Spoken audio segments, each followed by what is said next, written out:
等一等。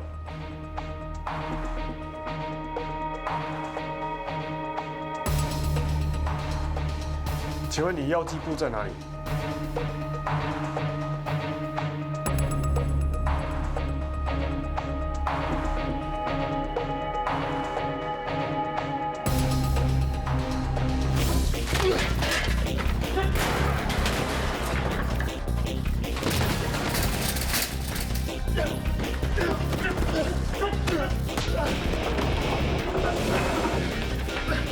目标直线往右边出口逃去。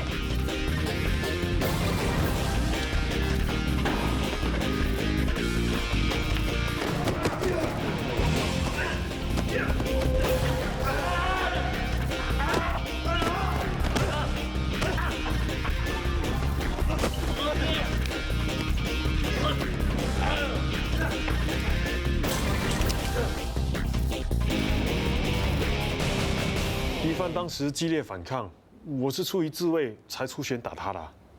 虽然是这样，可是你把疑犯打到流血，下手未免也太重了吧Sir，我真的不是故意的。你给我认真一点，把当时情况说一遍。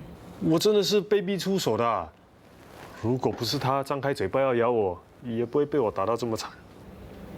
原来你这么怕被人咬啊！提奥之前被人咬了一口，搞到我心里也有阴影。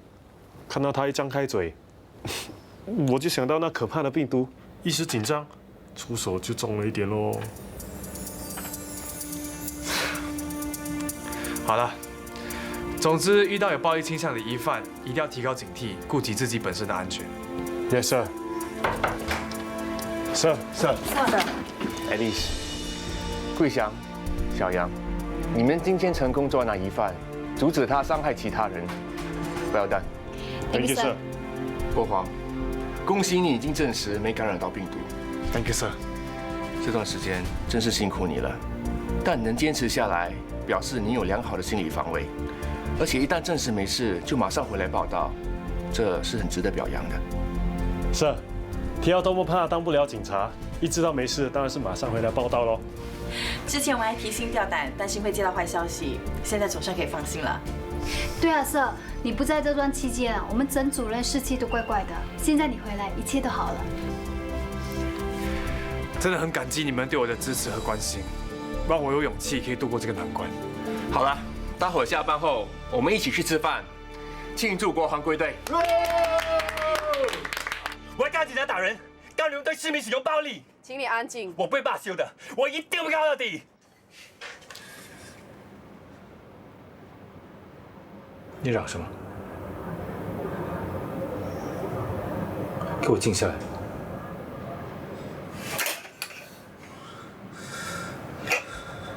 我们已经送你去做身体检查，等医疗报告出来后，我们会很认真的看待你的投诉。不过因为你袭警，所以警方保留对你采取控诉的权利。新加坡是讲法律的，你们告我，我也要告警察，讨回一个公道。我怕你们吗？我现在问你几个问题：为什么要假扮医务人员，潜入医院的病房？为什么看到警察就跑？为什么要袭警？你是不是假扮警察，潜入这些女生的家里，用暴力制服她们，并且拍下她们的裸照？我不知道你们说什么。我们已经证实你以 artist 这个别号，把你所谓的性虐待艺术作品上载到网页上，还有你的笔记簿，有你完整的犯罪资料，你还不想认罪？那个地方不只是我一个人，那些东西不是我的。在你包里面找到的，是不是你的？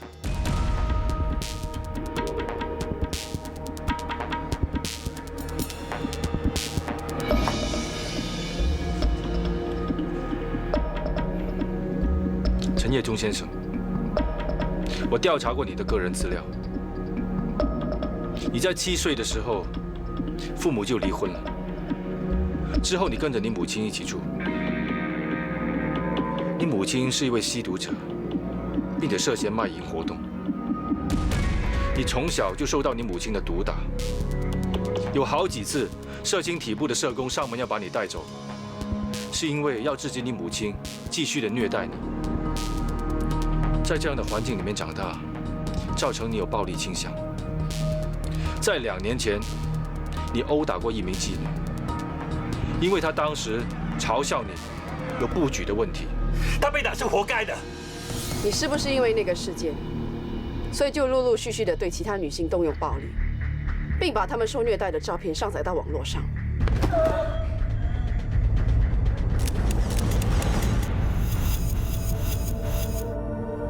你是否借用这种方式来发泄你心里的愤怒？你到底伤害多少无辜的女生？什么无辜？女人生下来就是被男人玩的，他们敢笑男人，就应该得到惩罚。那孙丽婷呢？你是真心喜欢她的，对吗？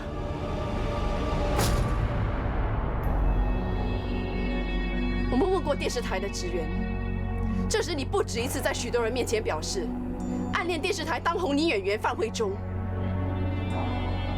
孙丽婷和范慧中长得很相似吧？当你见到孙丽婷时，你是不是把迷恋范慧中的感情转移到孙丽婷身上，并在1年内好几次对她性侵犯？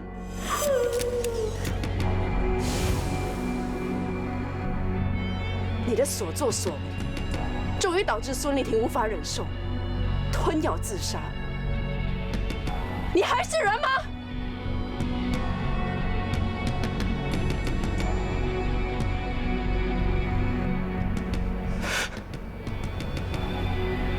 我是真心对他的，我是真心爱他。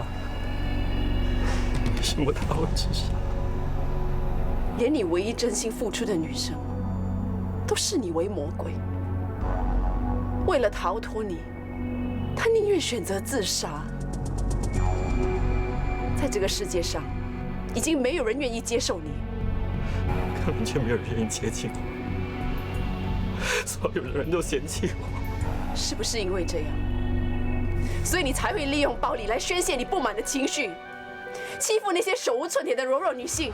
我不是因为他们看不起我就不。你犯了这么多令人发指的罪行，到现在你还不愿意认错，你的所作所为已经反映在别人对你的态度上。如果你要别人改变对你的态度，你就要先从自己的身上做改变，要不然你这一辈子都会被人遗弃，谁会同情你？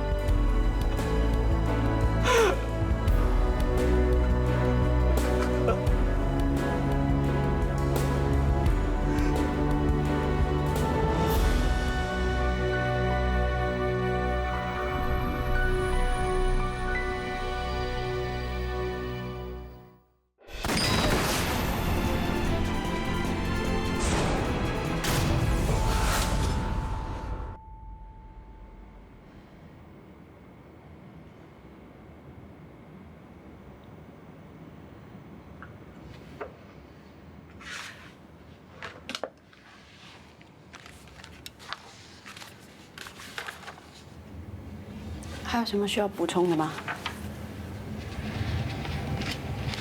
暂时没有了，你先回去吧。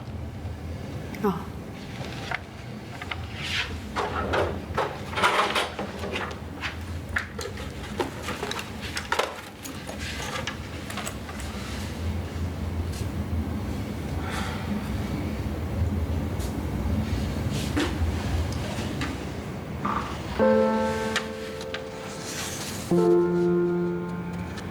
怎么了？陈业忠把那些性虐待的照片放在网上，就因为得到一批人的支持，让他的行为变本加厉。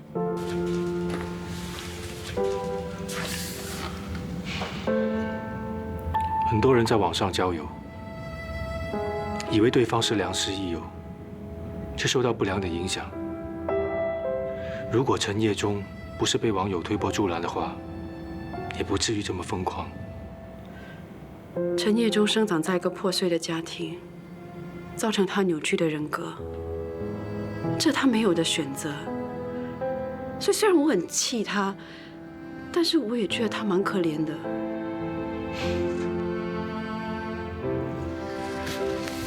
我们出生在什么样的家庭，的确，我们没有的选择。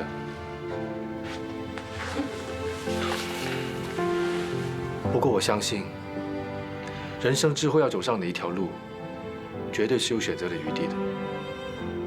一个人走上歧途，无论他有什么苦衷，都应该为他自己所做的选择负责任。有时候你可不可以不要这么理性？早点回去休息吧。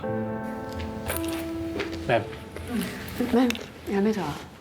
明天一早你到医院去逮捕孙丽婷，她企图自杀，犯下刑事罪。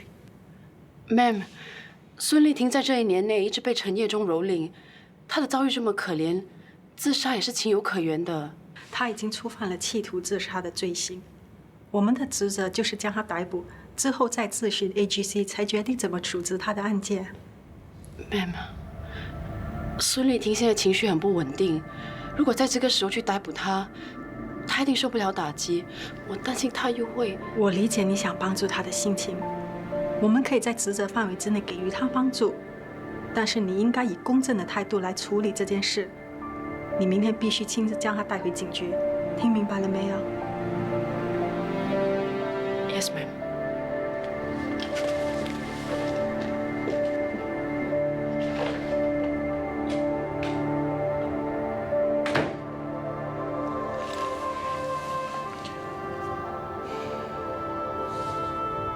还记不记得我跟你说过的话？身为调查员，要把情绪抽离案件。我会执行我的任务，我只是同情他的处境。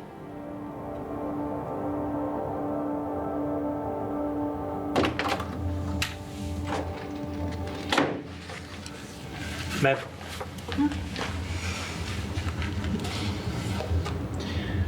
我想代替心怡执行逮捕任务，可以吗？这是每个调查员必须经历的成长过程，你想剥夺他的机会吗？该怎么做，你自己做决定。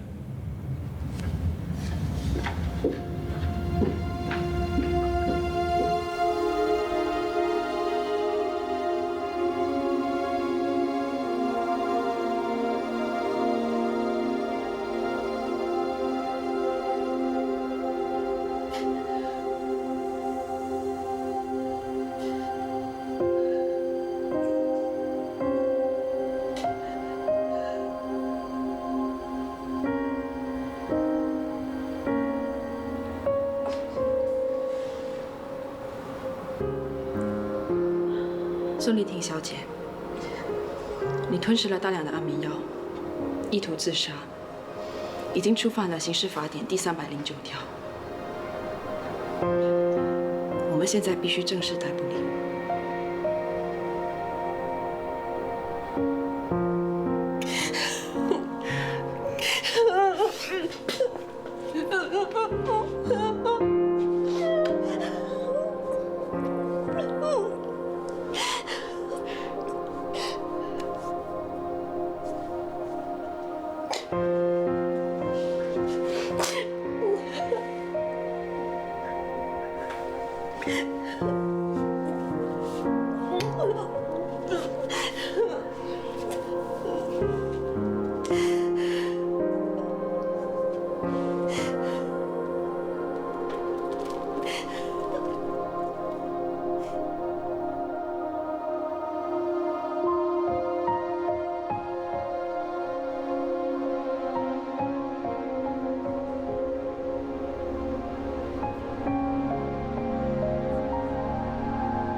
这些女生奉公守法，从来没有犯过什么大错，为什么她们会遇到这样的遭遇？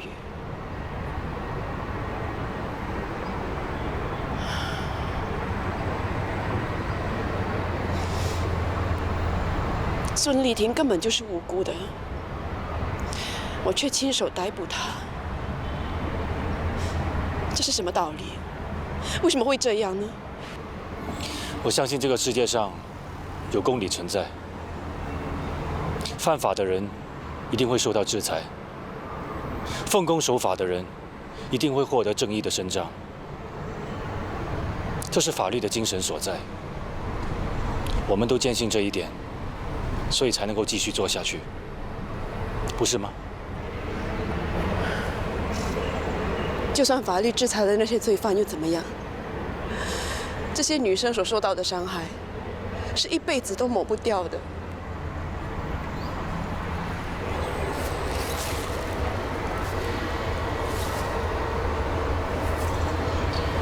无论如何，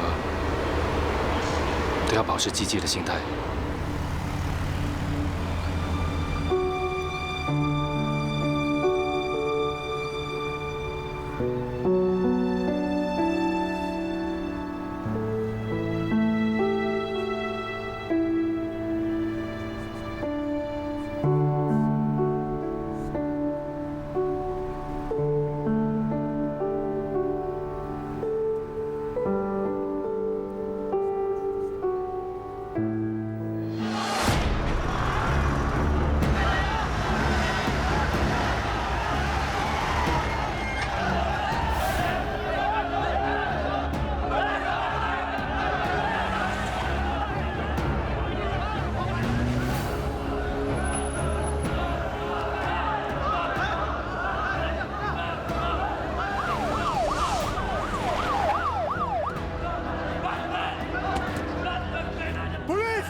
Echo 3 Romeo 1 Bravo to Division, over.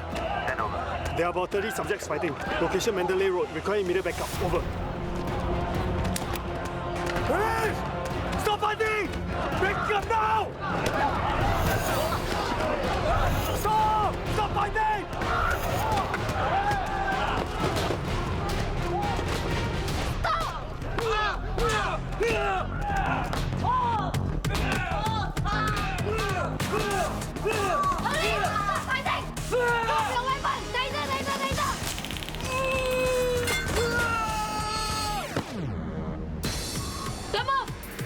Turn to your right, now!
爸爸，我拉的好不好？太好了。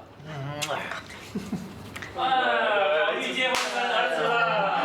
哎，这有经过。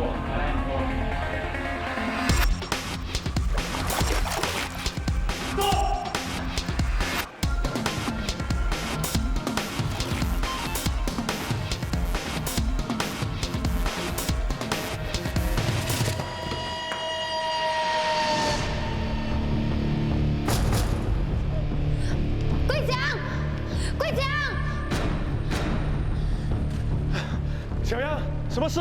你看，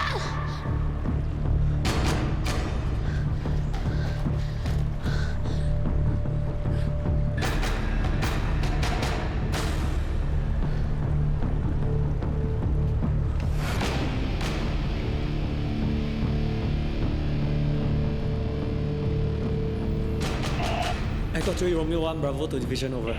Send over. One male body found, subject is motionless. 各位，今天非常感谢大家为我举办这个烧烤会。我终于体会到伊达所说的，特别罪案调查组果然是个大家庭。以后的日子，希望大家多多照顾师妹哦。放心吧，以后一定会给你很多的学习机会。意思是说什么都让你做？哎，我倒不介意有更多的学习机会哦。我们还是会让你有时间谈恋爱的。文斌，放心吧。警察的观察力还真的很强啊。所以你千万不要对陈琳隐瞒什么哦。好了，这里还有很多食物，我帮你们拿。我帮你啊。不用了，难得来到度假屋，你跟小峰好好的玩吧。好。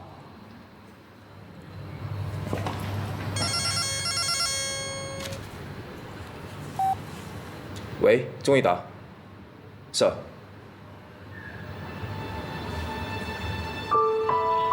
知道了。有命案发生。知道了。知道了。先走了。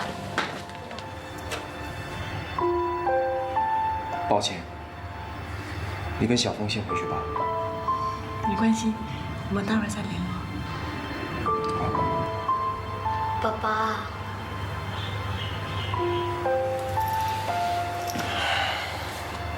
你今天先跟妈咪回去，雷迪很迟才回来，你先去睡。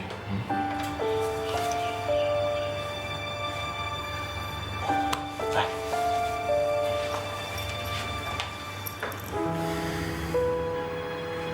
我先走了。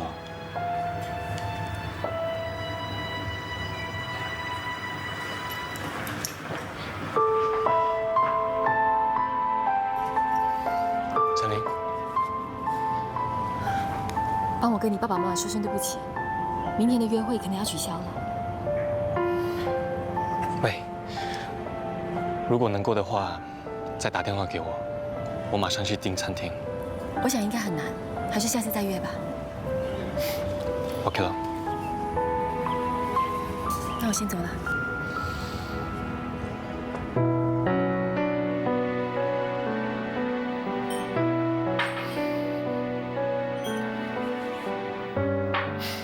他们好像一阵风一样，说走就走。看来要当警察的伴侣，也需要有随机应变的能力啊。你跟陈琳交往有多久了？还不到半年。那你还习惯这样的交往方式吗？暂时还好。你呢？都习惯了？要成为警察的家人，就要习惯他们的不一定的工作时间，必须要做好心理准备。当你需要他的时候，他未必会在你身旁。我开始有这个觉悟了。欢迎你加入我们的圈子。谢谢。来，我送你们回家吧。请你等我一下。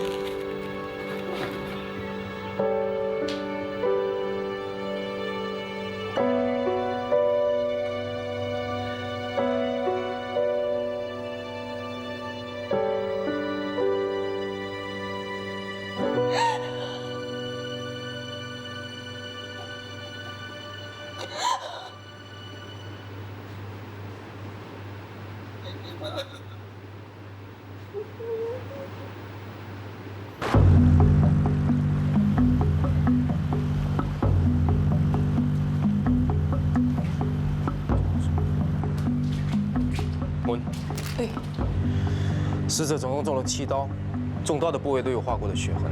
凶手从那个方向冲过来，握着凶器把死者推向那边的墙壁。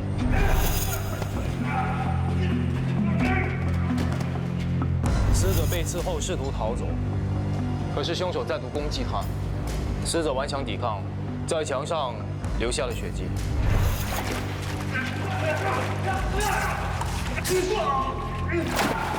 死者在这里倒下之后，凶手再次握刀刺向死者，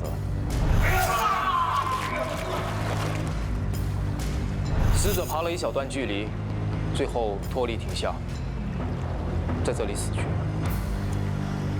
死者身上没有任何的随身物件，多数是被凶手取走了。这一宗很可能是劫杀案。你们看看这里附近的环境，这里非常的偏僻。死者来这里干什么？会不会死者在这里附近工作？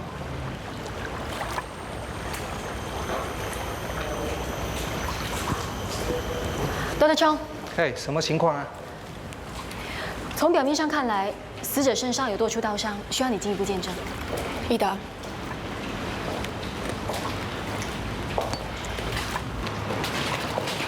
什么事？我有话要跟你说。你和咏梅是不是发生了什么事？没有啊，你干嘛这么问呢？我跟他出去的时候，他偶尔会跟我发唠叨，说你经常不在家，工作很忙之类的话。不过他现在完全都不提了，就算我问他，他也不想谈。那有什么问题啊？你不觉得有什么问题吗？我想，如果他不埋怨的话，那应该没事吧。如果女人肯对你埋怨，表示他们还在乎；如果他什么都不说，那可能是绝望了。我想没那么严重吧。你了解咏梅的，她一向都很支持我的工作。那你不要忘记，她生了小峰之后，曾经得过忧郁症，虽然痊愈了，不过这种病症有可能是周期性复发的。我知道，不过自从上市之后，她就没有再发作了。那就好，我已经提醒你啦，你要怎么做就自己决定吧。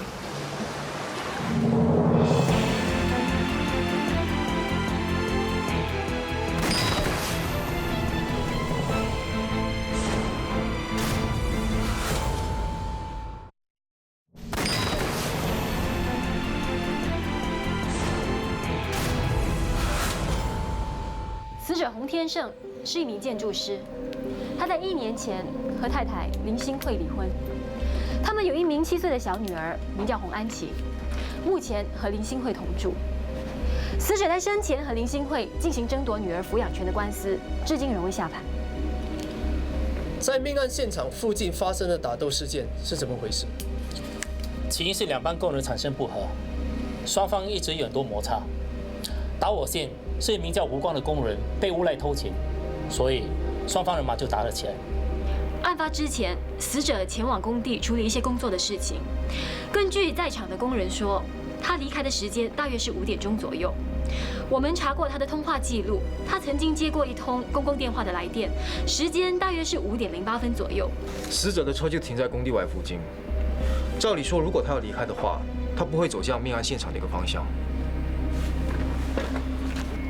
我猜测，他是接了那通电话之后，才会走向那边，结果被杀害。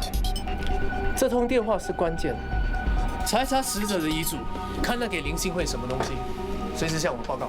是。林新慧目前的嫌疑是最大的。通常丈夫或妻子被杀，不能排除伴侣的嫌疑，或者是他身边最亲近的人。从死者的刀伤，凶手是个孔武有力的人。林新慧，他没有这个杀伤力。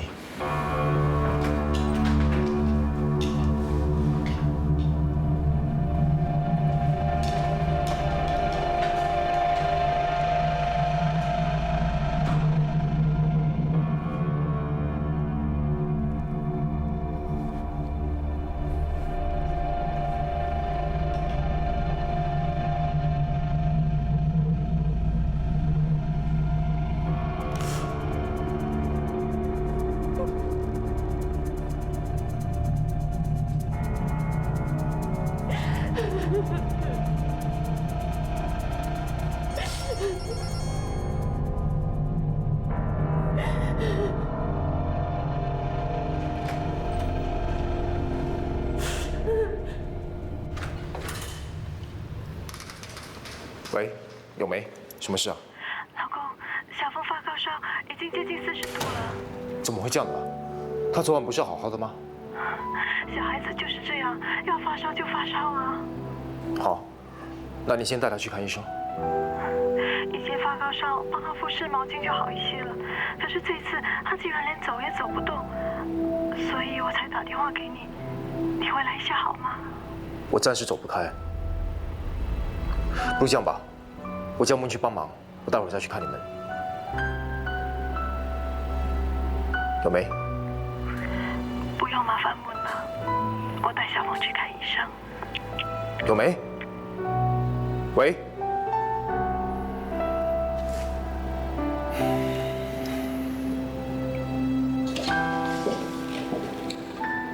Sir， 怎么了？孩子生病了，你还是回家看看孩子吧。这里我会交给其他的同事处理。不必了，我太太应该可以应付。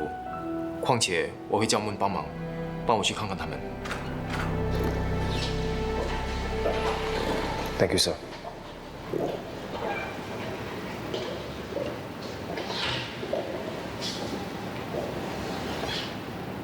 林女士，希望你能够节哀顺变。如果方便的话，我们需要问你一些问题。你和洪天胜正式离婚之后，还会不会时常见面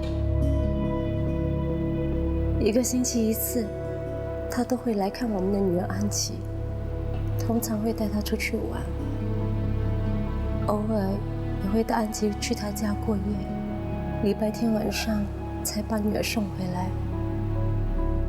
那你最后一次见到他是在什么时候？上个星期6。那你有没有发现他有什么不寻常的地方？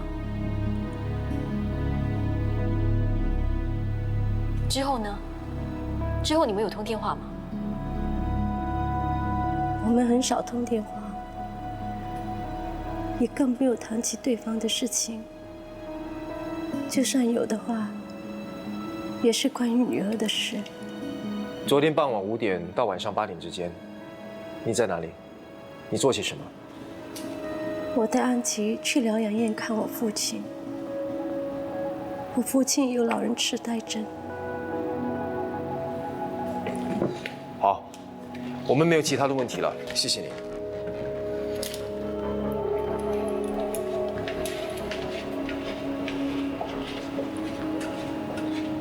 有什么想法？他有不在场的证据，而且我也赞同你所说的，凶手应该是孔武有力的男人。所以从表面上看来，他不像是凶手。洪天胜的保险赔偿金高达50万新币，他跟林新慧离婚之后，就把所有人改成他女儿。我想调查一下林新慧和死者离婚的原因，还有他们离婚前的关系。好。哎，翔哥，还剩下1天呢。哎，不对，正确来说，再多20个小时，我就要去特别行动指挥处参加明天的体能和心理测试了。哎，你从2天前就已经开始倒数了，需要这么紧张吗？我现在不只是紧张，还有点兴奋、不安，心跳比平常快1倍。坐也不是，站也不是的，浑身不对劲。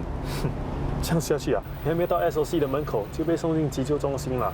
菜，他输了。你平时不是笑我迷信吗？现在又怕到讲。就是因为你相信啊，所以从你嘴巴说出来的东西可能会好的不灵，坏的灵啊。不用怕啦，你的体能绝对没问题的，而且又是第1关，难不倒你了啊！我对你有信心。总算会说些人话了。Division to Echo 3 Romeo 4 Bravo over. Send over. Proceed to Lotus Avenue. Case of suspected foul play over. Roger. Proceeding for Bukit Timah Road.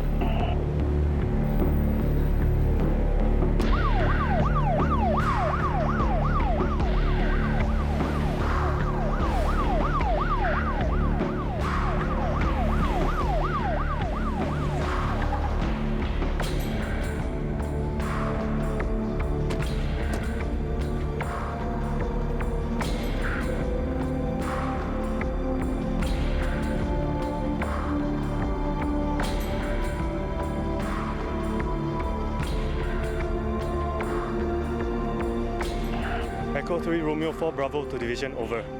Send over. There is a female subject lying motionless at the back lane of Lotus Avenue. There are wounds at her neck and abdomen areas. Require Alpha Bravo immediately. Over.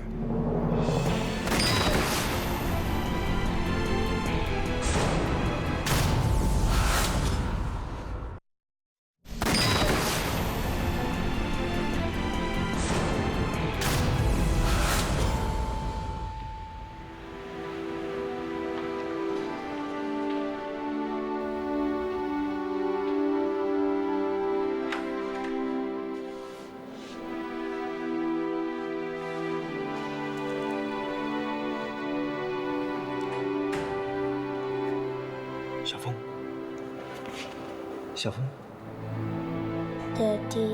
哎，你觉得怎么样？不舒服吗？那，小峰是个坚强的小男孩，你很快就会好起来的。嗯。爹地，你在这里陪我好吗？小峰啊，你就快出院了，不需要爹地陪的。当我送小峰去诊所的时候，他的高烧已经烧到危险的水平了，医生就马上召救护车把他送去医院急救。幸好他的情况也比较稳定，现在已经没事了。我不知道小峰的情况这么严重，所以来不及赶回来看你们。小峰进了医院，你怎么不通知我呢？我通知你又怎么样？你也不能放掉工作马上赶过来。对不起。又是对不起。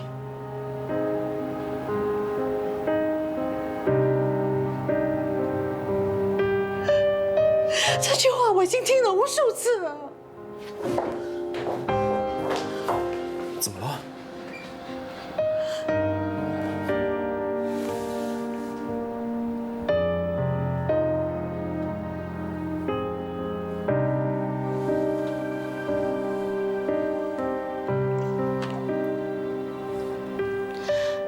？3年前，你被调去保安指挥处。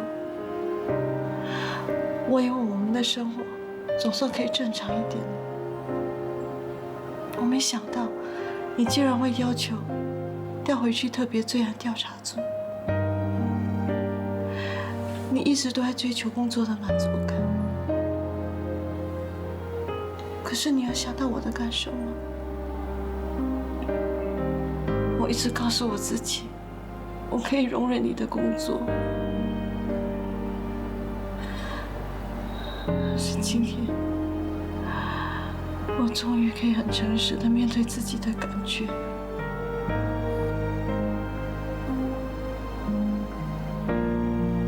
对不起，伊达，我做不到。我一直告诉我自己，你的工作是很重要的。我甚至一直不停地安慰我自己，我跟我自己说，我做得到，我什么都承受得了。可是原来事实是我什么都做不到。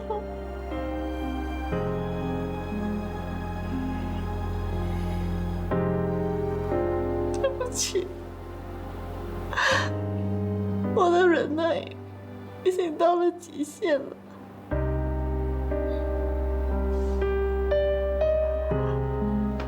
你可以告诉我，你的工作跟家庭哪个对你比较重要？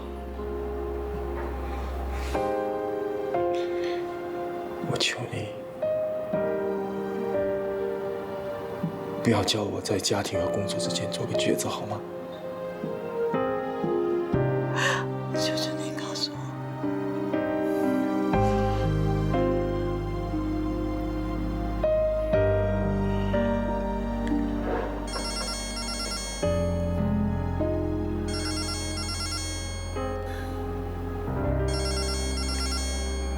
我，我必须接这个电话。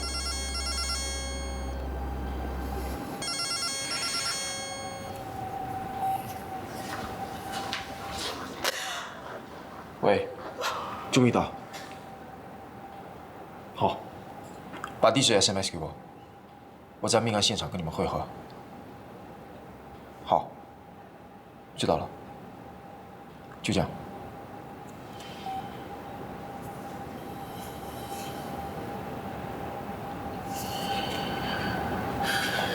有没？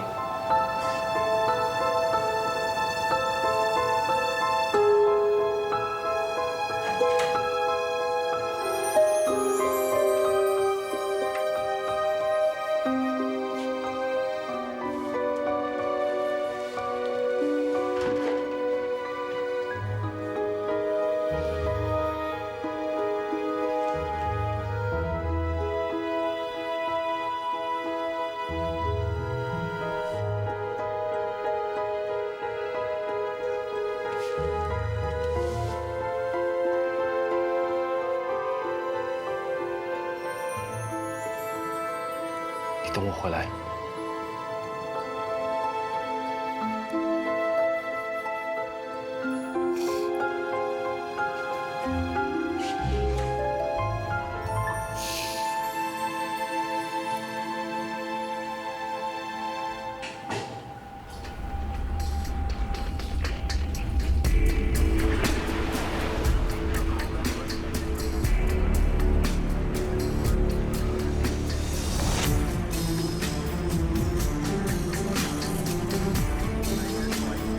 目击证人听到女死者的叫声后跑出来看，正好看到一名男子往这里跑去。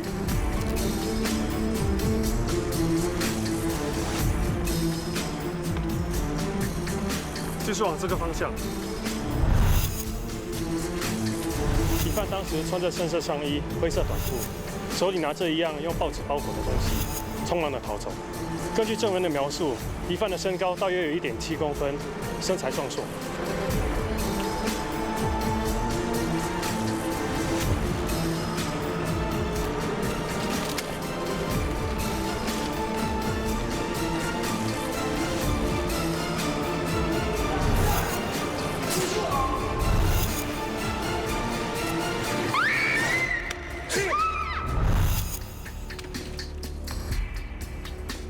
会不会是同一个凶手？